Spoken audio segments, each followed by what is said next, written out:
The new rules for the Grand Cathay are here, and I am way more excited than I thought I was going to be. I was pretty excited already, but now that we've seen everything, I am full to the brim of excitement. And it is day one of Cathay Week. For the next 7 days, there's going to be a video or live stream every day specifically talking about Cathay.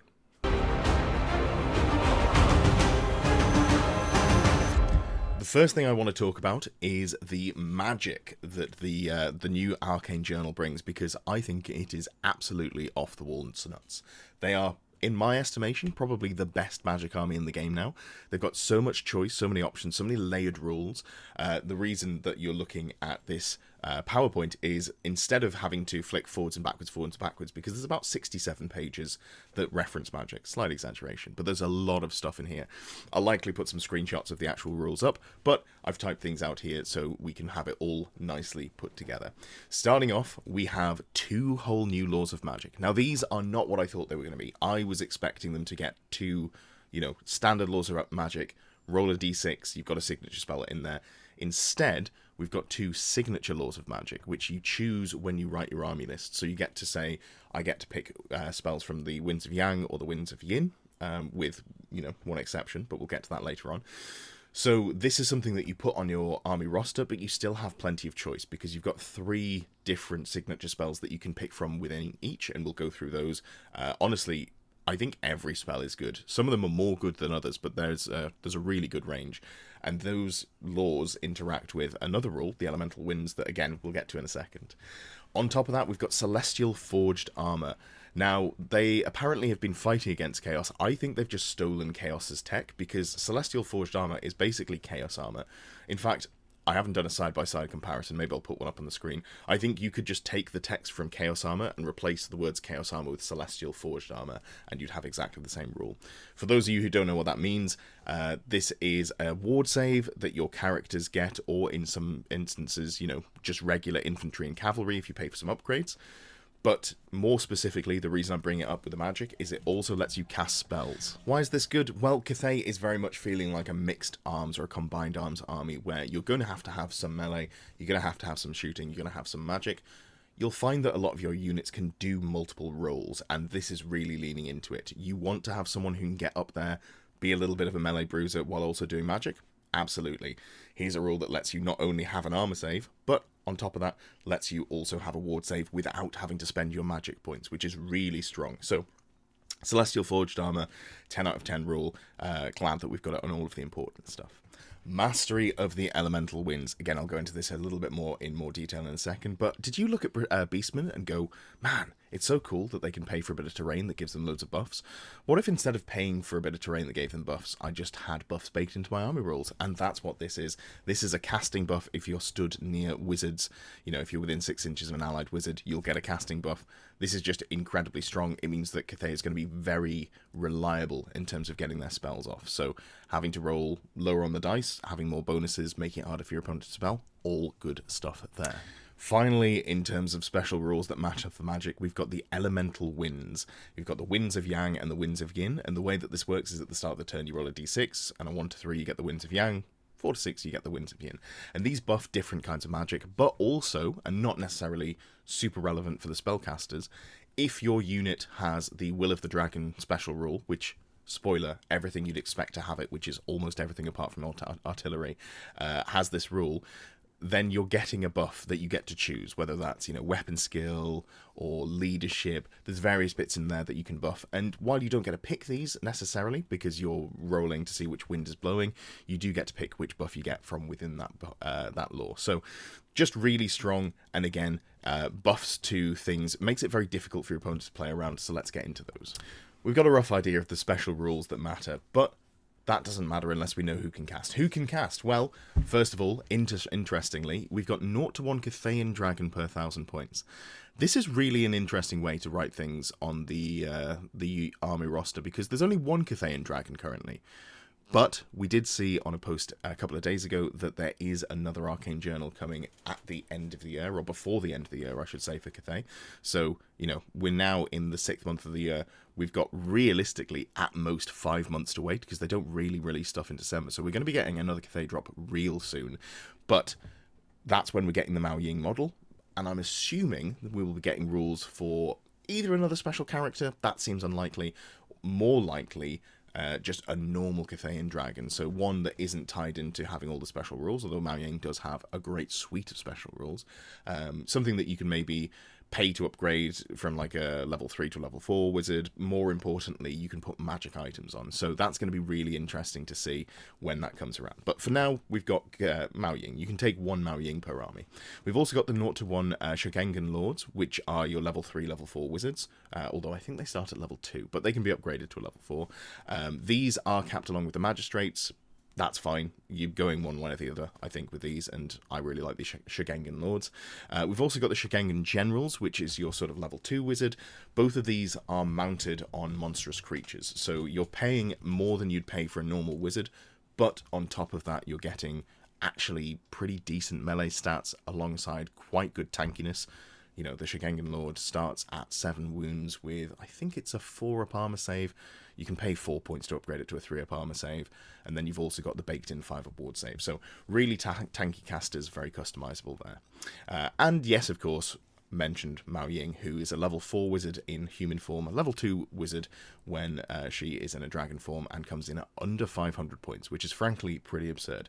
But that will be something I go into more over the next couple of days. I'm going to do a full breakdown. Wanted to make sure I've got a chance to get some games in before I talk about the Arcane Journal in depth, but I have got that one lined up over the next couple of days. So what does Miao Ying bring? Well, she has an unbelievable amount of special rules, but if we're talking specifically about magic, she is, as mentioned, a level 4 wizard if she is in human form, and a level 2 wizard if she's in dragon form.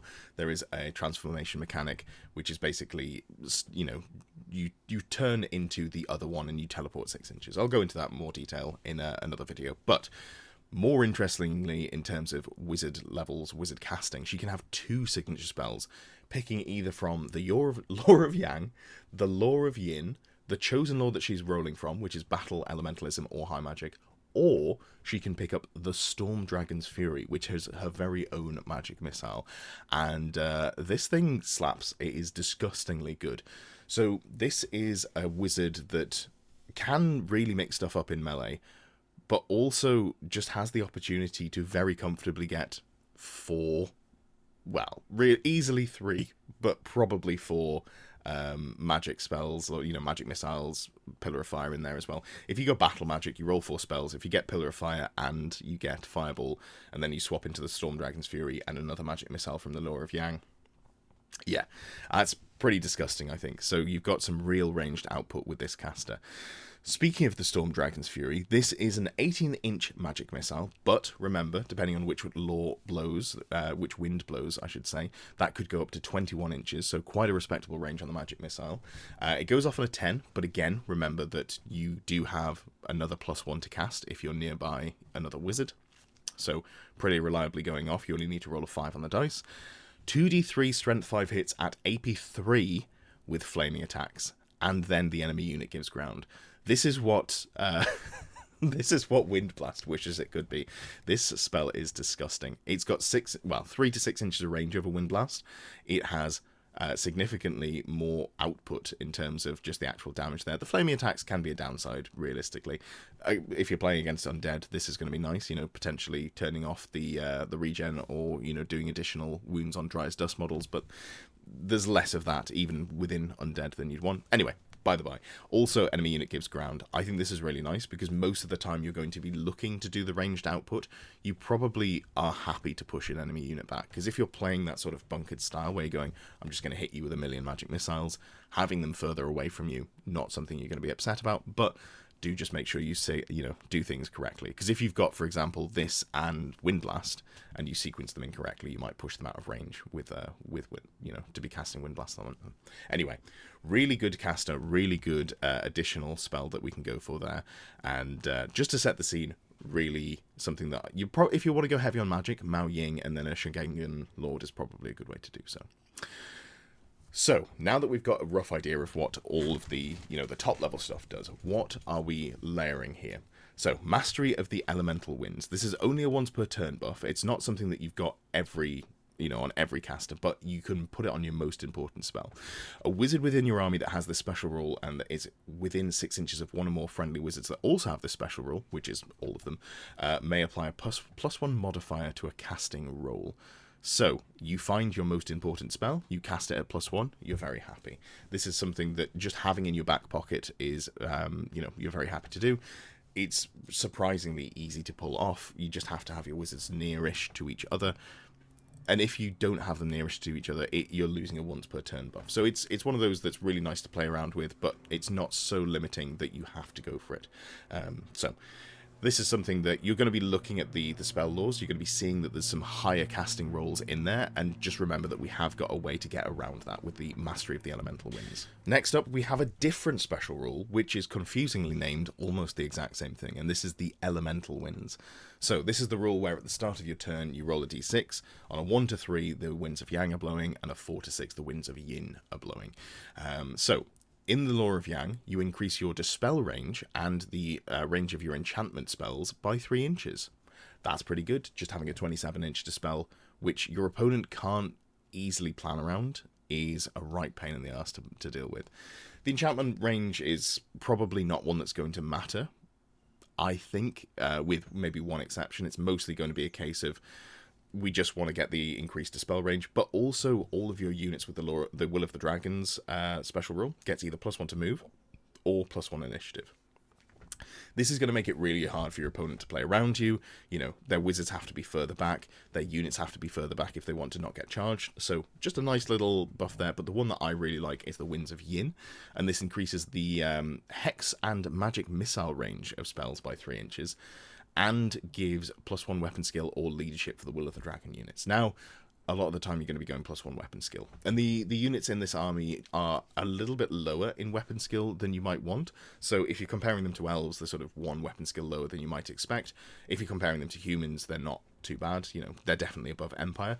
But, 50% of the time, your Lord's just going to be rocking at weapon skill 7 without doing anything else, which is not too bad. And there are ways to increase that above it. So, a couple of things in there. Really like the Winds of Yin. Just having that extra 3 inches on the hexes, if you've got anything in your back pocket that you want to try and hit your opponent with, makes them play a lot more cagey. And then magic missiles as well. Increasing the range of your magic missiles just means that you're going to be so much safer when you're trying to hit your opponent with as much range damage as possible before they get to you. You can play more cagey with the wizards, have them further back. Moving on, of course, there are new magic items for the Grand Cathay, and we'll go into more detail for everything later on, but there are 3 that I really wanted to pick out, and these are new ones. What I probably should have done is just put in bold text across the entire screen, Power Scroll. A lot of the spells that you're going to be seeing have higher casting values, but they also have lower casting values. And by that I mean there's a lot of split casting cost spells. So you might roll the lower value and be like, okay, sure, I still get an effect. But the higher casting value is often really, really strong. So you're probably going to want to have some, key spells going off reliably. I think Power Scrolls, you're going to find potentially 2 to 3 Power Scrolls in most Grand Cathay armies that are running multiple wizards. So something to remember there, but let's talk about the new stuff. First of all, we've got the Cloak of Po Mei. For 50 points, in addition to knowing all of their randomly generated spells, you know all 3 spells from either the Law of Yin or Yang. However, you're still capped at the number of spells you know. This is great because all of the spells in the laws are very good. I would say there's usually one that you're building around, but having the one of the other 2 or both of the other 2 in your back pocket is quite nice. I think this is more interesting than good, but if you have a specific plan that relies on you having 2 spells from the Law of Yin or the Law of Yang, it's something that's pretty good. And for 50 points, it just means that you've got a lot more spells in your pocket, even though you're only able to cast 4 of them instead of 5 or 6, 7. Next up, we've got the Alchemist's Mask. This is 35 points, and it's not an arcane item. This is an enchanted item. This is the classic. Every army's been getting them in the recent arcane journals. This is your bound spell cast item, and the bearer gets to cast Plague of Rust at level 3. This is really good. You don't even have to put it on a wizard, but you know why I'm bringing it up? Because it pairs incredibly well with wizards. If you're going to be going, I want to do as much sort of output as possible, I want to cast as many spells as possible, I want to do as much magic missile output as possible, you might find that you want to put your wizards into battle magic, because obviously that's very strong, that's the direct damage law. but you'd be losing out on Plague of Rust by doing that. Well, not anymore. We just still get Plague of Rust at level 3. Remember, Plague of Rust is a 21-inch range spell, so you've just got an incredible amount of value that you can pack in there without having to sacrifice on your wizard, and you can still put it on the wizard. So you can be casting your, armor debuff spell from the one that wants to be in position to do the damage with a long range. I think this is really strong. Finally, we've got the Learned Feng Shibo, which is an extremely common item, 15 points, and it's a spell familiar. You know an additional spell. This is just fantastic. It's a really, really strong item to have. The fact that you've got it on an army that probably wants to run multiple wizards, there's only one Lore Familiar. If you take Lore Familiar, you can't take signature spells from the Lore of Yin or Yang.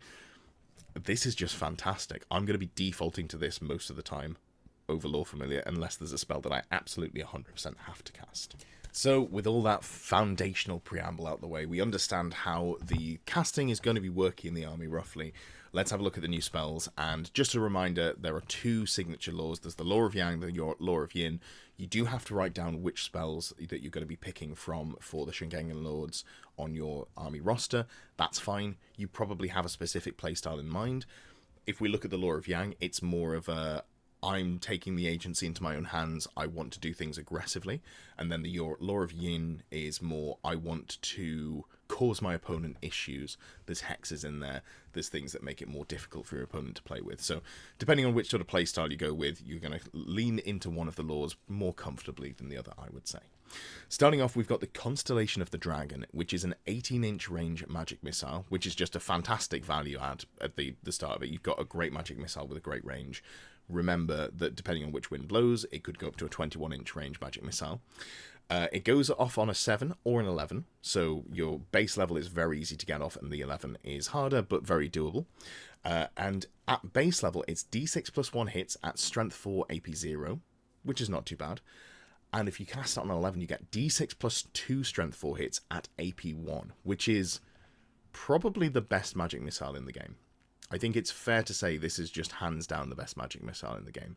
In terms of if you're looking for something with output, I would argue this is better than Blue Fire. Yes, you're AP, AP 1 instead of AP 2, but if it goes off, it is more output. You've got 2d6 plus 2 instead of d6 plus 3, so it's an increased amount of damage there. It does have a higher casting cost. Again, if we look at it in terms of if you're near another wizard and you value this as your spell that you want to go off, you've got roughly a 60%. You've got a 58.3% chance to cast it if you're a level 4, and even if you're a level 2 and you want to try and get it off, so let's say you've taken a level 4 wizard and a level 2, you start with a level 4, you don't use your special rule. Your level 2 caster that's near another caster can use that +1 from the elemental winds, and it's still got a 41.7% chance of getting it off at the top level. So you can put out some real hurt with this list. So this is a great place to start.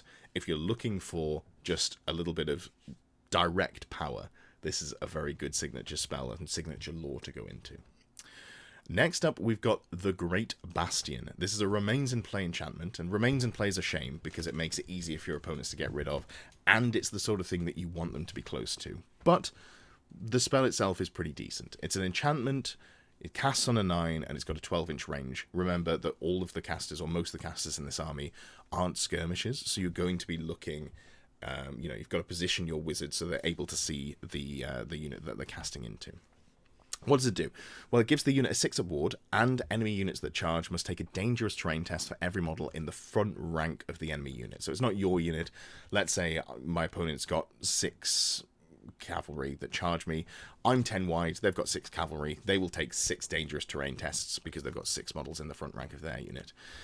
It also can be cast into combat, and it counts for combat res. That's the big thing. So looking at this just sort of as a base value, I think I like the elemental spell, the Earthen Ramparts, better.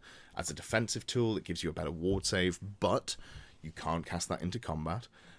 It's only, it doesn't count for combat res, it doesn't do any wounds. Obviously, in an extended combat, the combat res doesn't matter because it's only triggering when the unit charges into you, but there's some value here. It's a way of adding reliability to unit. This is one of the spells that I have less interest in, because if you're taking Miao Ying, which I think there's a very good chance you will be, you're going to find that you're going to be upgrading a couple of your units to have Celestial Armor 6-up ward save anyway. So this loses some strength there, and you might find that you actually prefer to just go for some more damage. But it's fine. It's flexible. The fact that the dangerous terrain tests count for combat res is very funny. If your opponent's playing a full chariot army, maybe you decide to go for this, because if they roll poorly, they could be taking up to 3 wounds on each chariot on the charge. So, if you're playing against Tomb Kings with a wide Death Star of chariots, maybe this is the sort of spell that you want to be picking up. But more of a flex pick for me than anything else. Finally, in the lore of Yang, we've got my favourite spell, which is the Might of Heaven and Earth, which is a self-range enchantment spell. It's not remains in play, which is fantastic.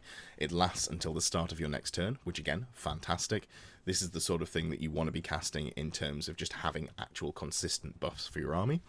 It casts on a 9 or a 12, but this is one where you're pretty happy if it goes off on the 9.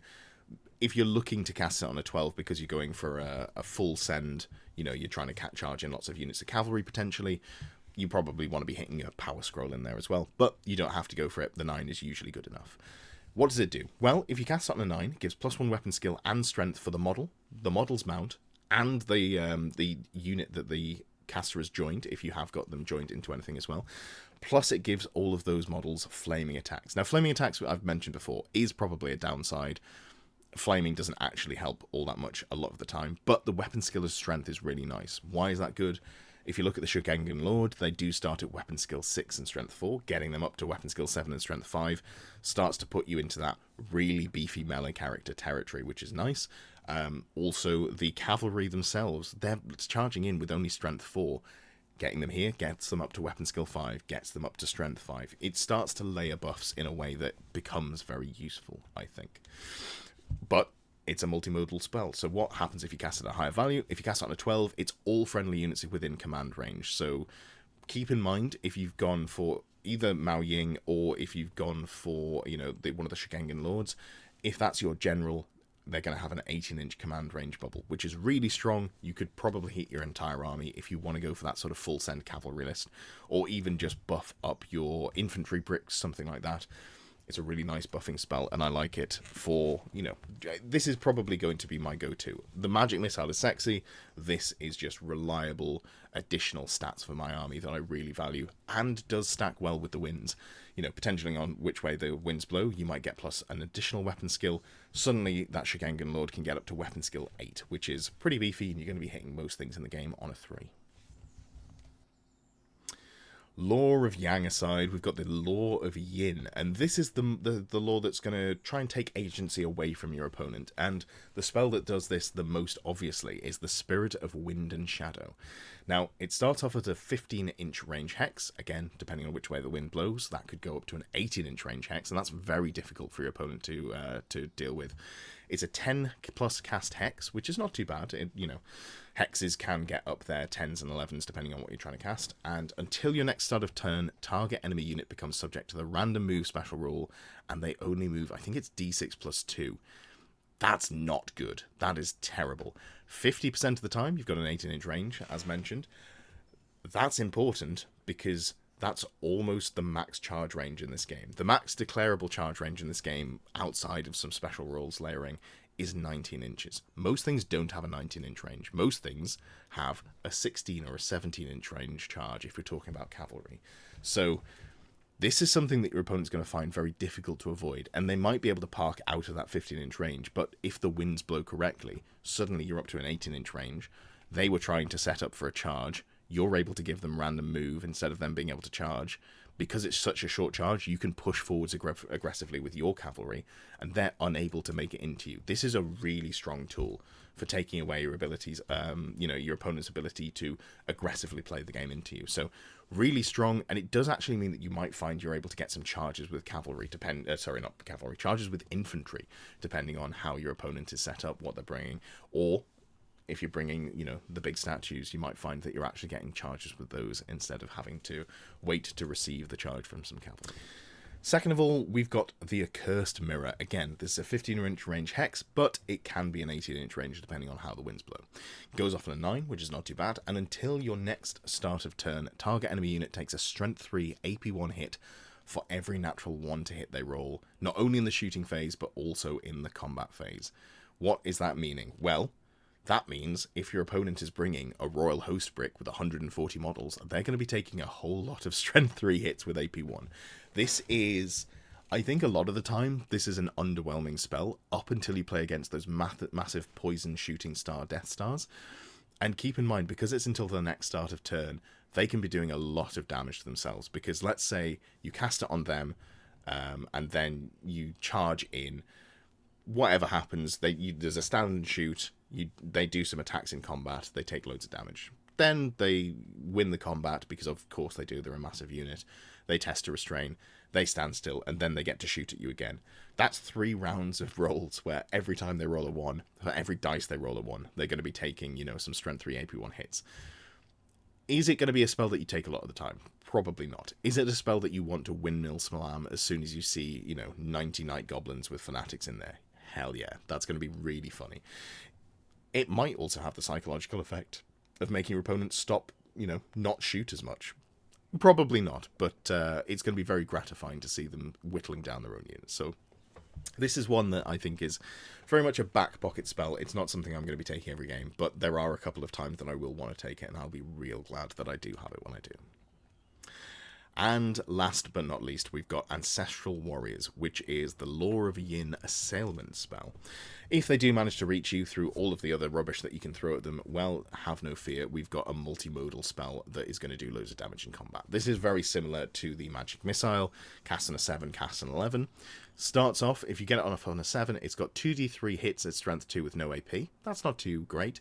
All of the output here does have Armor Bane 2, so given that you're Strength 2, you're mostly going to be wounding on 6s, maybe 5s if you're going into Strength 3, but, you're effectively Strength 2, AP 2, which is not too bad when you look at it in those terms. You're probably going to do a wound with AP 2. Or, if you get it off an 11, which is where it really shines, you've got 2d6 hits at Strength 4, AP 1, Armor Bane 2. And that gets a little bit spicy. That's a good amount of output. That is a better fireball in melee. You're going to be chunking through. If you've got a character that you're really worried about, I don't know, the Longmer characters, the Shigangan Lords, they might actually struggle to cap out overkill in terms of a challenge. If you go into the front of a unit, because you're not on a dragon, you're not consistently doing, here's 6 attacks at Strength 7 AP2, here's a load of stomps that are really valuable. So having something like this in your back pocket so you can get through, stack that combat res might be something that you find really strong. And having an assailment in your, as your signature spell is really nice because you might want to play some sort of, combat wizard. I do. I think that's a really fun build. Whether or not we think that combat wizards are the most optimal way to play the game, by the by, thematically, I love a combat wizard. So I do love the ability to spectral doppelganger some fools. And having this in your back pocket is quite nice because it makes you, potentially you're doing 46 auto-hitting attacks with this and Spectral Doppelganger. So plenty of great combos there if you want to go for it. This is probably one that I'm picking less, but there are going to be some matchups where you go, oh, you know what? Hell yeah, this is what I'm going for. Matchups where maybe you don't need to go for the other hexes, but you've indexed into the Law of Yin. You're like, sure, we'll just put this on the wizard, have it in the back pocket. What would be a better way to round us out in the video to talk about the Shungan Spectral Doppelganger Lord that I am unbelievably hyped to put on the table. In fact, between recording this video and this video going out, I will have played 1 or hopefully 2 games with this model. So really excited to test what it can actually do on the battlefield. So at base, we are, we've got the Chaos Armor. Sorry, not Chaos Armor. Which gives us a 5-up ward save and allows us to cast spells despite having an armor save in there. So we're toughness 5, we've got 7 wounds, we're going to pay for heavy armor to get us up to a 3-up armor save, we've got the built-in 5-up ward save, and then we're going to layer more defenses on top of that. What are we picking up? Well, we're going to go for the Jade Blade of the Great Fleet. This is 70 points for a one-handed great weapon that doesn't give you strikes last, and also gives you regen. A lot of people, I think, have looked at this and immediately gone, that's so expensive for what it does. I think this is my favourite magic item in the game. It is nuts. I would take this on every army, I think, that I play. Maybe even High Elves. I'm not 100% sure on the High Elves, but it's +2 strength, it's +2 AP, it's Armor Bane 1, and it's regen baked in at 70 points. 70 points is expensive, but it still lets you take a 30-point magic item. And what's the price point for all the good stuff in the game? 30 points. Like most good things, magic item wise, 30 points. You've got Lore Familiar. You've got, Talisman Protection. Not that you need it in this army. I would take this on Dark Elves. I'd take this on Wood Elves. I'd potentially take this. Oh, God, yeah, I'd take this on Bretonnians. This would be great on Bretonnians. Anyway, I'm getting sidetracked. This thing is nuts, in my opinion. It's very expensive, but you're paying for it on, honestly, a chassis that is super cheap for what you get. So 70 points gives you a great amount of output, and it gives you a regen save. Given the Chaos Armor, not Chaos Armor, this gets you to, a triple save on a very cheap sub 400 point unit. So love that there. What are we doing with the rest of our points? We're either going Lore Familiar or Learned Feng Shi Bo, which is the Spell Familiar for only 15 points. I think you might have to go Lore Familiar for consistency, but I might just risk it and go for the Learned Feng Shi Bo. Why? Lore Familiar has been FAQ'd to make it clear that you can't pick up signature spells from your signature laws, so I wouldn't be able to take the Might of Heaven and Earth if I was using a Lore Familiar, and that is a real hit to the output of this character. So maybe I just risk it, I roll 5 spells, and the one game at the tournament where I don't roll the Spectral Doppelganger, I'm just really sad and I try and win in another way. Go Magic Missiles on them or something like that. I'm not really sure. Anyway, by the by, you're going to spend those 30 points on one way of getting more consistent spells, because you're looking to get Spectral Doppelganger. As we all know, Spectral Doppelganger is an assailant spell. If you get it off, it's 2d6 auto hits with your weapon. What are the stats on that? Well, if you've got Might of Heaven and Earth, you can get +1 weapon skill, you can get +1 strength. Or if you're just base, you're starting off with weapon skill 6, you've got 4 attacks there, strength 6, AP 2, armor bane 1. So it's good output either way. But yeah, I think this thing is nuts. You've got some impact hits. The actual, the longbow that it's riding has a number of attacks. This thing just has a huge amount of output, and I'm super excited to put it on the table. I think it's really fun. It's quite a small footprint as well, so very easy to move around. I'm going to be running probably 2 of these. I think genuinely I might run 2 of these and run one with the Ogre Blade and one with the Jade Blade. I think it's just going to be a really fun character to play around with. But that's enough for today. Really excited to get through Cathay, to, actually get to play loads of games with them. It's a really fun rule set. There's a lot of stuff that's very obviously good in here. There's some stuff that I think is less obviously good. I think it's going to take us a while to get to the bottom of what there is, which is surprising for how few models there are, how few kits they're releasing. This is a surprisingly deep launch. As always, with these weeks, I will be back tomorrow with a new video or live stream, and we'll be back, I think, probably over the weekend for the full breakdown after I've had a chance to play some games with this army. Thank you for watching. Thank you for getting to the end of the video. If you've reached this point and you haven't already, I would really appreciate a like, a comment, a subscription if you haven't done those things. It just helps me get seen by more people, boost me up in the algorithm, all of the stuff that the YouTubers do like to say. If you would like to support me in my goal to become a full-time YouTuber, I would absolutely appreciate that. You can become a member below. There are various perks to those, name at the end of the videos, all that good stuff, but it also unlocks some VIP areas in Discord if you become a Longbeard or Ground Knight tier supporter. Those VIP sections are the only parts that are locked away in Discord. You don't have to be a member to join the Discord. I'd recommend that you should. We've got about 450, 500 people on there. It's a great place for discussion, a lot of fun. I do try and chime in as much as possible. And it's also where the Fix My List show lists are put, and also if you are one of the Ground Knight or Longbeard tier supporters, where you participate in choosing which list I play in the monthly Pick My List series.